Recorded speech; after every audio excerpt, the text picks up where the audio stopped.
স্বাগত ডিবিসি সংবাদে। আপনাদের সাথে আছি আমি কাঞ্জুম কৌরি। এবার জানাবো খবরের বিস্তারিত।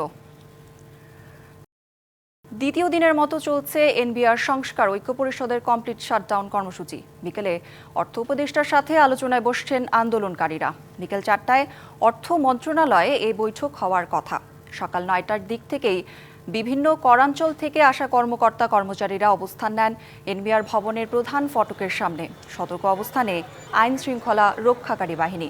আন্দোলনকারীরা জানান, দাবি আদায় না হওয়া পর্যন্ত মাঠ ছাড়বেন না তারা। ঐক্য পরিষদের মহাসচিব জানান, এনবিআর সদস্যদের মাধ্যমে আলোচনার আহ্বান করা হয়েছে। এনবিআরকে শাটডাউন কর্মসূচিতে অচলাবস্থা দেখা দিয়েছে ব্যবসা বাণিজ্যে, বঞ্চিত হচ্ছেন সেবাগ্রহীতারাও। আমাদেরকে চেয়ারম্যান স্যার 3 দিন আমরা আলোচনার জন্য জায়গা চেয়েছি। আমাদেরকে এনবিআরে কোনো জায়গা দেওয়া হয়নি। আমরা এনবিআরে সিঁড়ির সামনে মেঝেতে বসে আলোচনা করেছি, কিন্তু এইভাবে নিশ্চয়ই একটা সেমিনার বা একটা স্টেক হোল্ডারদের মতামত বিনিময় নিশ্চয়ই সম্ভব না সিঁড়ির নিচে। এমন একটা ব্যবস্থা যেটা আমরা নিতে চাই না। তো দিস ইজ সামথিং যেটা আমরা বিশ্বাস করি সরকার দ্রুততার সাথে একটা আলোচনার দুয়ার খুলে আমাদের এই জনদুর্ভোগ যাতে আমাদের দ্বারা তৈরি না হয় সেটাতে সরকার একটা ব্যবস্থা নেবে বলে আশা করি। আমরা জাতির আশা দিতে চাই যে আমরা অতিরিক্ত কাজ করে সকল রেভিনিউ আমরা আদায় করে সেই সমস্যা পুষিয়ে দিই। এনবিআরে চলছে দ্বিতীয় দিনের মতো শাটডাউন কর্মসূচি। এই বিষয়ে বিস্তারিত জানাতে যুক্ত হচ্ছেন সহকর্মী মেহের মনি, এবং যশোর থেকে যুক্ত হবেন আমাদের সহকর্মী সাকিরুল কবির রিটন। প্রথমে যাচ্ছি মনির কাছে। মনি, এনবিআরের এখনকার পরিস্থিতি কি? অর্থ উপদেষ্টার সাথে আন্দোলনকারীদের বৈঠকের বিষয়ে কি তথ্য আছে আপনার কাছে জানাবেন?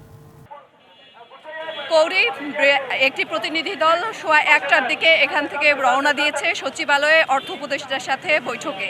যদিও এই বৈঠকটি মঙ্গলবার হওয়ার কথা ছিল, এনবিআর সংস্কার ঐক্য পরিষদের সাথে তাদের যে দাবিতে, যে তারা এতদিন যাবত যে আন্দোলন যে কারণে করে চেয়ারম্যানের অপসারণের দাবিতে, সেটি মঙ্গলবারে হওয়ার কথা ছিল, কিন্তু গতকালকে এবং আজকে কমপ্লিট শাটডাউনের কারণে আজকে তারা এনবিআরের মাধ্যমে, এনবিআর চেয়ারম্যানের মাধ্যমে বা এনবিআর থ্রুতে এই বৈঠকের আহ্বান করা হয়েছে। 2 দিন এগিয়ে নেওয়া হয়েছে এই বৈঠকটি। ফলে আজকে 4টা নাগাদ যে বৈঠকটি হবে, এই বৈঠকের পরবর্তীতে কি ফলাফল আসে তা তাদের আলোচনার কতটা তারা আশান্বিত হতে পারে, তাদের দাবি কতটা পূরণ হতে পারে, সেই বৈঠকের পরেই মূলত জানা যাবে আজকের তাদের এই যে এতদিন ধরে যে আন্দোলন, সেই আন্দোলনের তারা কি ফলাফল পাচ্ছেন। এরপরে তারা আমাদেরকে একটি ব্রিফিং করবেন। ব্রিফিংয়ের পরে আমরা আসলে জানাতে পারবো। সকাল থেকে এখানে নিশ্চয়ই দেখতে পাচ্ছেন ফটকের সামনে যারা বসে আছেন। এই মুহূর্তে বৃষ্টি হচ্ছে এনবিআরের সামনে। সকাল থেকে রোদ ছিল, এখন আবার বৃষ্টি হচ্ছে। এই পরিস্থিতিতেও তারা বসে আছেন। তারা এনবিআরের প্রধান ফটকের সামনে গত কয়েকদিন ধরে বসে আছেন। তারা মূলত এই মাঠ ছাড়বেন না। তারা বলছেন তারা মাঠ ছাড়বেন না যতক্ষণ না পর্যন্ত তাদের আলোচনা ফলপ্রসূ হয়, ততক্ষণ পর্যন্ত তারা যায়। আপনি শুনতে পাচ্ছেন নিশ্চয়ই, মাইকে অ্যানাউন্স করা হচ্ছে যে যতক্ষণ না পর্যন্ত সেই টিমটি যারা সচিবালয়ে গিয়েছে প্রধান অর্থ উপদেষ্টার সাথে বৈঠকে, সেই টিমটি না ফিরে আসা পর্যন্ত তারা এখানে অপেক্ষা করবেন। তারা কি ফলাফল নিয়ে আসছেন তার পরবর্তীতে তারা আসলে সিদ্ধান্ত নেবেন, পরবর্তীতে আমাদেরকে তারা জানাবেন। তো এই ছিল এখান থেকে। ধন্যবাদ আপনাকে। এবার যাচ্ছি যশোরের বেনাপোলে। সেখানে আছেন সহকর্মী সাকিরুল কবির রিটন। আমদানি রপ্তানিতে আসলে কি ধরনের প্রভাব পড়েছে বেনাপোলে জানাবেন? আসলে কৌরি, আপনি যেমনটি বলছিলেন, আমদানি রপ্তানি আসলে এনবিআর এর যে কমপ্লিট শাটডাউন, সেই কারণে বেনাপোল বন্দর মূলত অচল হয়ে পড়েছে। গত 2 দিন ধরে বেনাপোল বন্দরে কোনো আমদানি রপ্তানির সকল কার্যক্রমই বন্ধ রয়েছে। মূলত আমদানি রপ্তানির উপর নির্ভর করেই বেনাপোল বন্দরের ব্যবসা বাণিজ্য। কিন্তু সেই বেনাপোল বন্দরে যেহেতু কাস্টমসের কর্মকর্তারা অনুপস্থিত রয়েছেন, সেখানে কোনো কার্যক্রম হচ্ছে না। ফলে সরকারের হাজার হাজার কোটি টাকার রাজস্ব আয় থেকে বঞ্চিত হওয়ার পাশাপাশি যশোরের বেনাপোলের যে ব্যবসায়ীরা, তারাও আর্থিকভাবে ব্যাপক ক্ষতির মুখে পড়েছেন। কারণ তারা বলছেন যে কাস্টমস কর্মকর্তারা কাজ না করায়, তাদের আমদানি রপ্তানির কার্যক্রম বন্ধ থাকায় তারাও আর্থিকভাবে ব্যাপক ক্ষতির মুখে পড়েছেন। কারণ গত 2 দিন ধরে ভারত থেকে আমদানি পণ্যবাহী কোনো ট্রাক বেনাপোল বন্দরে আসেনি বা বেনাপোল বন্দর থেকে কোনো পণ্যবাহী ট্রাক ভারতে যায়নি। তবে বেনাপোল বন্দরের যে স্বাভাবিক যাত্রী পারাপারের কার্যক্রম সেটি অব্যাহত আছে এবং পণ্য খালাস করে যে ট্রাকগুলো, খালি ট্রাকগুলো, এইগুলো ভারতে চলে যাচ্ছে। এছাড়া বাড়তি কোনো কার্যক্রম নেই, শুল্কায়ন হচ্ছে না। ফলে ব্যবসায়ীরা বলছে এই অচলাবস্থা না কাটলে তাদেরকে আরো আর্থিক ক্ষতির মুখে পড়তে হবে। এই ছিল বেনাপোলের বর্তমান অবস্থা। এনবিআর এর কমপ্লিট শাটডাউনের ফলে বেনাপোল অচল। করি রিটন, ধন্যবাদ আপনাকে। এনবিআর এর অচলাবস্থা নিয়ে কথা বলতে আমাদের সাথে যুক্ত হচ্ছেন বাংলাদেশ অ্যাগ্রোকেমিক্যাল ম্যানুফ্যাকচারার্স অ্যাসোসিয়েশনের সভাপতি KSM মোস্তাফিজুর রহমান। মোস্তাফিজুর রহমান, স্বাগত আপনাকে ডিবিসি নিউজে। আপনার কাছে প্রশ্ন হচ্ছে, মাসখানেক ধরে এমন অচলাবস্থা, ব্যবসায়ীরা উদ্বিগ্ন, তারপরে সরকারের পক্ষ থেকে কার্যকর উদ্যোগ নিতে এত দেরির কারণ কি মনে করছেন, জানাবেন। সরকারের সিদ্ধান্তহীনতাই কিন্তু দেশকে পিছিয়ে দেয়। আমাদের দেশে এখন যে অবস্থা তৈরি হয়েছে, জাতীয় রাজস্ব বোর্ড মানে কি, আমাদের যে ন্যাশনাল ইনকামের যে আমাদের যে বাজেটের তো আপনার 70% টাকা আপনার এনবিআর তারা আদায় করে। তো সেই প্রতিষ্ঠান যদি আপনার তার কর্মকাণ্ড বন্ধ রাখে, তাহলে আমাদের দেশে প্রায় $100 বিলিয়ন আমদানি হয় এবং প্রায় $50 বিলিয়ন রপ্তানি হয়। এটা যদি আপনি ঘন্টা হিসেবে দেখেন, তাহলে 1 ঘন্টাও তো বন্ধ রাখার কথা না। আর আমরা জুন মাসে 10 দিন বন্ধ, তারপরে এনবিআর শাটডাউন, এটা কাঙ্ক্ষিত নয়। এটা সরকারকে দ্রুত উদ্যোগ নিয়ে এটা সমাধান করতে হবে। আন্দোলনকারী কর্মকর্তা যারা, তারা কিন্তু বলেছে তাদের কারণে যাতে দুর্ভোগ না হয় সেই কারণে তারা সরকারের সঙ্গে বসতে রাজি আছে এবং যিনি মাননীয় অর্থ উপদেষ্টা তিনিও তাদেরকে সময় দিয়েছে। আমরা ব্যবসায়ী হিসেবে আমরা মনে করি যে এটার সমাধান দ্রুত হওয়া উচিত।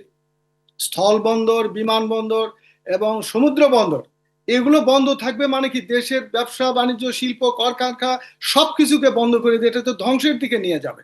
এটা সরকারি কর্মকর্তা হিসেবে আমি বলবো যে তাদের সুযোগই নাই যে এই সমস্ত কর্মকাণ্ড বন্ধ করে তারা আন্দোলন করবে।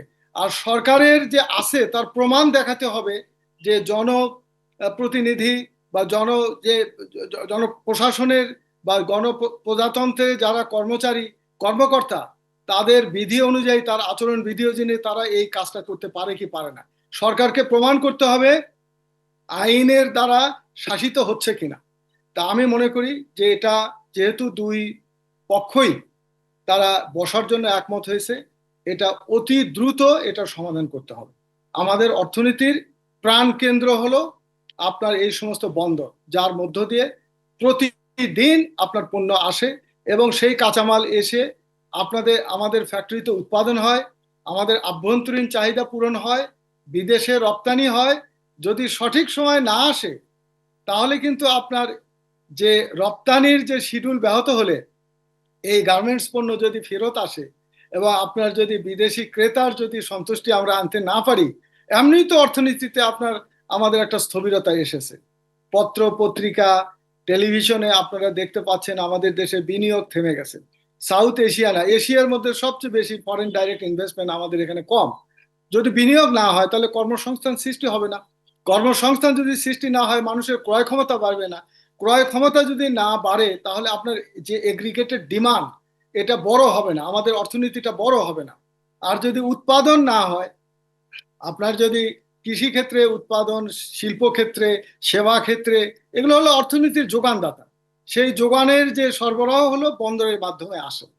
তাই আমি মনে করি, আমি একজন ব্যবসায়ী হিসেবে, একটা সংগঠনের প্রতিনিধি হিসেবে আমি প্রত্যাশা করি ঘটনা যেটাই হয়ে থাক, যারা সরকারি কর্মকর্তা তার আচরণ বিধির যদি তারা যথাযথ বিধিবিধান অনুযায়ী না করে, তাদের ব্যাপারে সরকার সঠিক সিদ্ধান্ত নেবে এবং সরকারকেও এটা গুরুত্ব উপলব্ধি করে ব্যবসায়ীদের জন্য, দেশের অর্থনীতির জন্য, শিল্প কলকারখানার প্রবৃদ্ধির জন্য। জি, বুঝতে পেরেছি মোস্তাফিজুর রহমান, অসংখ্য ধন্যবাদ আমাদের সাথে যুক্ত হওয়ার জন্য।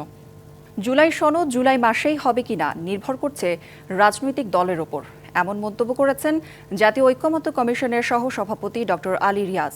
রাজনৈতিক দলগুলোর সঙ্গে জাতীয় ঐক্যমত্য কমিশনের বৈঠকের সূচনা বক্তব্যে তিনি একথা বলেন। রাজধানীর ফরেন সার্ভিস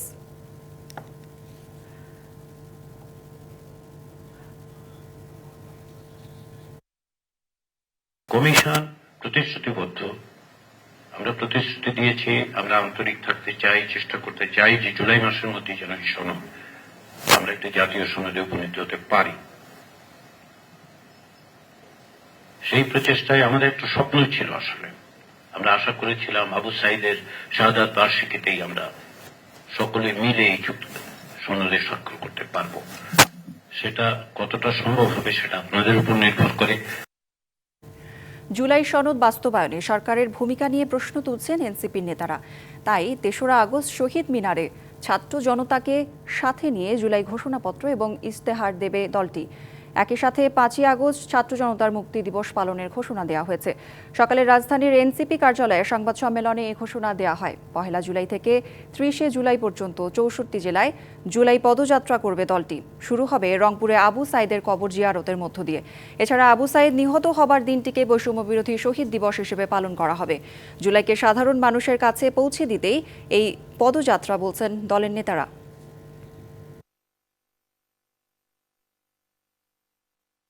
জুলাই ঘোষণাপত্র যেটি সরকারের দেওয়ার কথা ছিল, আওয়ামী লীগ নিষিদ্ধের আন্দোলনের প্রেক্ষিতে ৩০ কার্যদিবস বলা হয়েছিল, সেই ৩০ কার্যদিবস পার হয়ে গিয়েছে, কিন্তু সরকার কোনো ধরনের উদ্যোগ আমরা দেখিনি।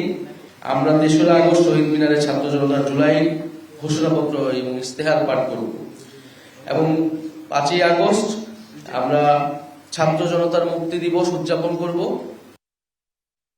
স্থানীয় সরকার নির্বাচন, পিআর বা আনুপাতিক ভোটের নতুন দাবি তুলে নির্বাচন পিছিয়ে দিতে জাতিকে বিভ্রান্ত করা হচ্ছে বলে অভিযোগ করেন বিএনপির স্থায়ী কমিটির সদস্য মির্জা আব্বাস। শত্রুদের বিরুদ্ধে ঐক্যবদ্ধ হতে আহ্বান জানান তিনি। রবিবার সকালে রাজধানীর ডিপ্লোমা ইঞ্জিনিয়ার্স ইনস্টিটিউশন নতুন সদস্য সংগ্রহ ও নবায়ন কার্যক্রম অনুষ্ঠানে মির্জা আব্বাস বলেন, বহুদিন ক্ষমতার বাইরে থেকে জনগণের সমর্থন নিয়ে বিএনপি টিকে আছে, কিন্তু ২-৪ জন লোকের জন্য এই দল ধ্বংস করা যাবে না। তিনি আরও বলেন, পলাতক আওয়ামী লীগের দোসররা যেন দলে প্রবেশ না করতে পারে সেদিকে নজর রাখতে হবে। বড় সমাবেশ করে জনগণকে ভুল বার্তা না দিয়ে ঐক্যবদ্ধ থাকার আহ্বান জানান বিএনপির এই নেতা। স্থানীয় সরকার হতে হবে, আবার পিআর ভোট করতে হবে। কেন ভাই, কইতে আবিষ্কার করেন এগুলা? কে দেয় বুদ্ধি আপনাদের? এই সমস্ত কুপরামর্শ নিয়ে এই দেশ এবং জাতিকে ধ্বংস করার জন্য একদল লোক আজকে মাঠে নেমেছে, যারা জাতিকে আগে বাড়তে দেবে না। ছাত্রদল নেতা নুরুজ্জামান জনিকে অপহরণ, গুম করে ক্রস ফায়ারে হত্যার অভিযোগে সাবের হোসেন চৌধুরী, আসাদুজ্জামান মিয়া সহ ৬২ জনের বিরুদ্ধে ট্রাইব্যুনালে অভিযোগ জমা দিয়েছে বিএনপি। সকালে আন্তর্জাতিক অপরাধ ট্রাইব্যুনালে এই অভিযোগ দেন বিএনপির মামলা ও সমন্বয় প্রধান সালাউদ্দিন খান। অভিযোগ দিয়ে গণমাধ্যমকে তিনি বলেন, ২০১৫ সালে জনি জেলখানায় যান এক বন্ধুকে দেখতে। সেখান থেকে তাকে অপহরণ করা হয়। ২ দিন পর ১৬টি গুলি করে হত্যা করা হয় তাকে। এখন পর্যন্ত এ মামলার সুরাহা না হওয়ায় ট্রাইব্যুনালে অভিযোগ করা হয়েছে বলে জানানো হয়।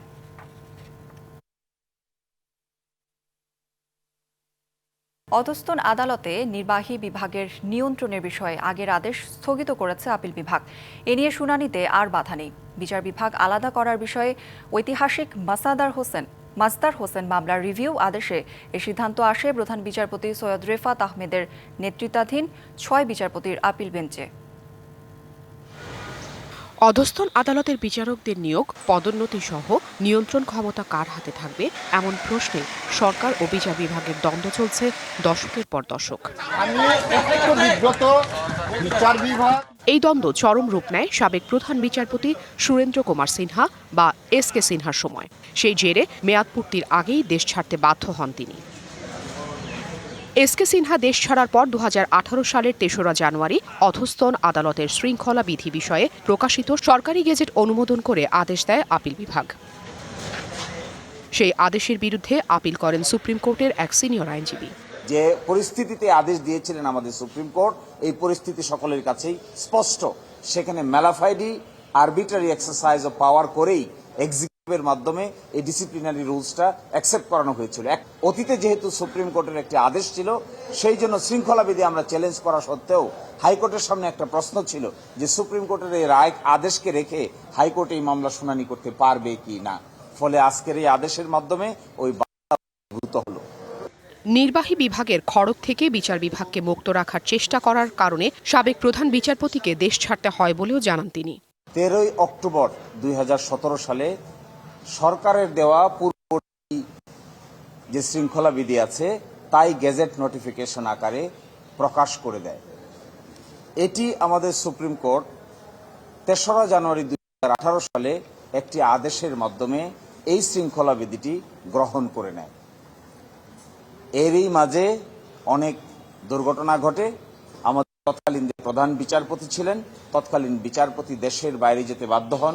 তিনি বলেন, সংবিধানের 116 অনুচ্ছেদ নিয়ে হাইকোর্টে চলমান রিটের শুনানিতে আর কোনো বাধা নেই। Afrin Anwar, DBC news, Dhaka.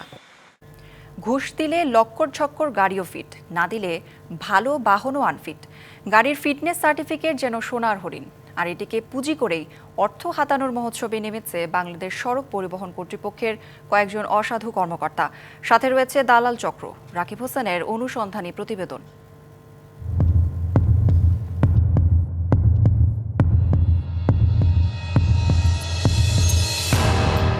BRT এর মিরপুর কার্যালয়। গাড়ি নিয়ে থামতেই দালালদের হাতছানি। যানবাহনের সব মুশকিল আসান যেন তাদের কাছে। আপনার গাড়ি রং অপারেশন দিব 100%, ঠিক আছে, সবকিছু আমি করাই দিব।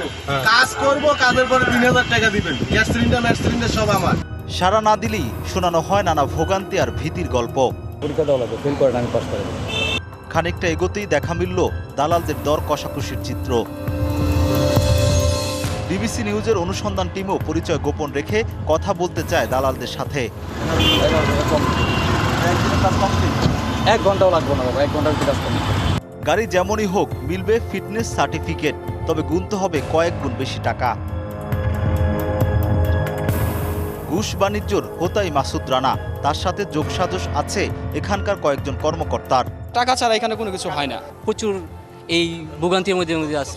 একই কথা জানালেন দালাল চক্রের আরেক সদস্য। লক্কর ঝক্কর গাড়িরও মিলবে ফিটনেস সনদ। ফিটনেস মালিকানা, ফিঙ্গার, স্মার্ট কার্ড। এটা কয়দিনে করা যাবে? ফিটনেস কয়দিনে করা যাবে? এখন করে দেবো 1 ঘন্টা। দালাল ছাড়া এখানকার সেবা যেন অনিশ্চিত, জিম্মি এই চক্রের কাছে। শুধু ফিটনেস সনদ নয়, কর্মকর্তারা আত্মসাৎ করেন পরিবেশ করের টাকাও। সরকারের নির্ধারিত করও ঘুষ দিলে হয়ে যায় অর্ধেক। দালাল চক্রের তথ্য বলছে এসব অনিয়মে জড়িত ফিটনেস সনদ শাখার কর্মকর্তা সাবরুজ্জামান ও তার শাখার কর্মকর্তা কর্মচারীদের একটি চক্র। তারা প্রায় প্রতিটি গাড়ি থেকেই আদায় করেন অতিরিক্ত টাকা। অভিযোগের বিষয়ে সাবরুজ্জামানের মুখোমুখি ডিবিসি নিউজ। দেখানো হয় কিভাবে পরিবেশ করের টাকা নিজের পকেটে নেন, যদিও এমন অভিযোগ মানতে নারাজ তিনি। ছোট্ট একটা উদাহরণ হিসেবে এই কাগজটা দেখুন, আপনি সিগনেচার করেছিলেন মনে হয়, পরিবেশ করের 15,000 টাকাই নাই, আপনি সিগনেচার করলে কি না? এগুলা তো এগুলা কোনো, আমি তো জানি যে আপনার পকেটে যায়, এগুলা উল্টাপাল্টা কথা। অনিয়মের বিষয়ে কথা বলতে ঢাকা বিভাগের পরিচালক শহীদুল্লাহর কাছে গেলে বক্তব্য না দিয়ে অফিস ত্যাগ করেন তিনি। যদিও ডিবিসি নিউজের অনুসন্ধান চলাকালে বদলি করা হয় শহীদুল্লাহকে। Rakib Hossain, DBC news, Dhaka. জেলায় জেলায় সংকট সমস্যা, তা থেকে উত্তরণের চ্যালেঞ্জ আর সম্ভাবনার কথা তুলে ধরতে চলছে ডিবিসি এক্সপ্রেস। বিশেষ এই আয়োজনে মতামত থাকছে তৃণমূল থেকে শুরু করে নীতি নির্ধারকদের। ডিবিসি এক্সপ্রেস আজ সারাদিন আছে মানিকগঞ্জ জেলায়। সিএসআরএম ডিবিসি এক্সপ্রেস আজ মানিকগঞ্জের দৌলতপুরে আছে এবং দৌলতপুরের যে সংকট সম্ভাবনা সেসব নিয়ে সাধারণ মানুষের সাথে কথা বলছে। দৌলতপুরের অন্যতম একটি বড় সমস্যা নদী ভাঙন, এবং আমার আশেপাশে এই মুহূর্তে যত মানুষকে দেখছেন তাদের অধিকাংশই নদী ভাঙনের শিকার।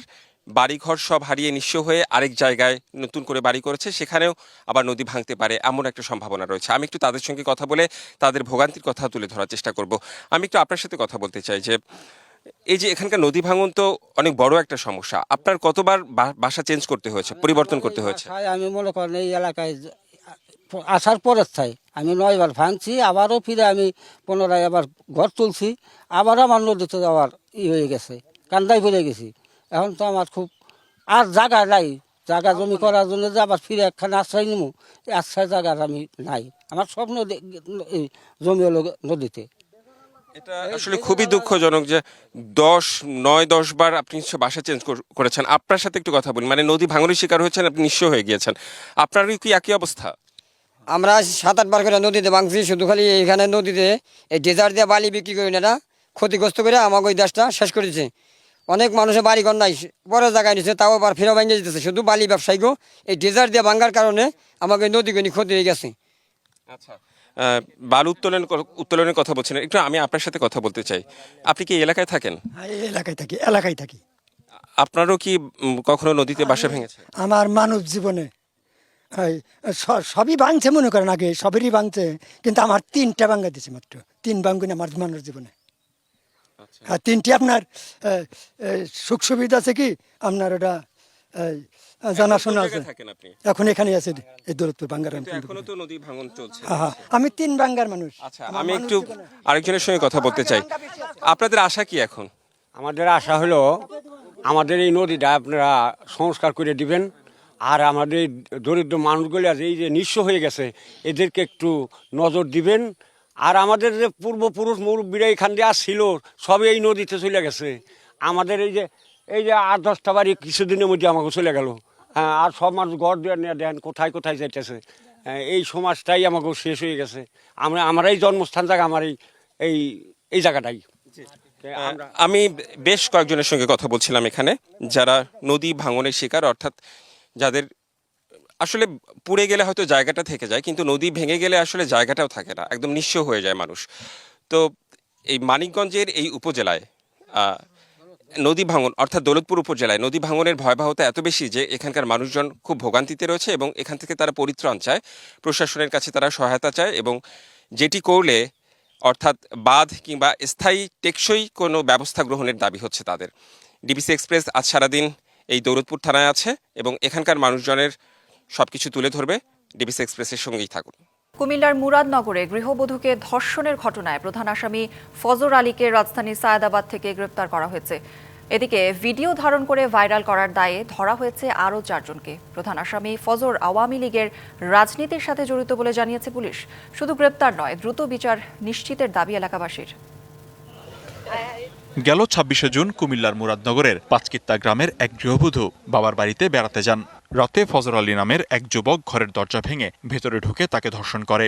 দরজা খিলি ভাঙা লাইছে, পরে খিলি ভাঙা আইছে মতন আমার সাথে অনেক অত্যাচার করছে।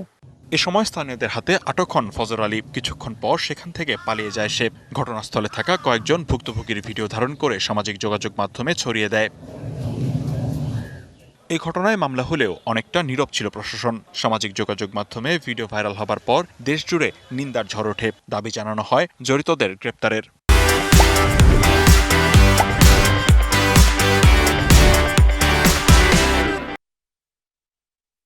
এরপর নড়েচড়ে বসে প্রশাসন। রাতেই ভিডিও ভাইরাল করা রমজান, সুমন, আরিফ ও অনিককে গ্রেপ্তার করা হয়। আর রবিবার ভোরে রাজধানীর সায়েদাবাদ থেকে গ্রেপ্তার করা হয় প্রধান আসামি ফজর আলীকে।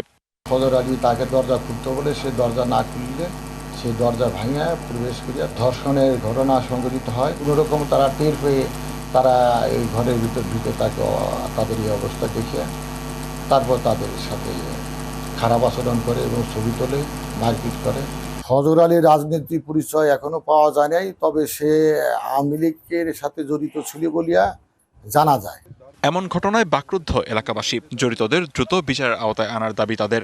সঠিক তথ্যটা বা যে তদন্ত করে যে ইয়াটা হয় এটা আমরা সঠিক বিচার চাই। আমরা গ্রামবাসী যে প্রকৃত অপরাধী তার বিচার চাই আমরা। ভুক্তভোগী নারী 2 সন্তানের জননী, তার স্বামী দুবাই প্রবাসী। DBC news desk. ডিবিসি সংবাদে এই ছিল এখনকার মতো। ডিবিসি নিউজের সংবাদগুলো পড়তে ভিজিট করুন dbcnews.tv আর ভিজিট করুন ডিবিসির ফেসবুক পেজ এবং ইউটিউব চ্যানেল। ডিবিসির সঙ্গেই থাকুন।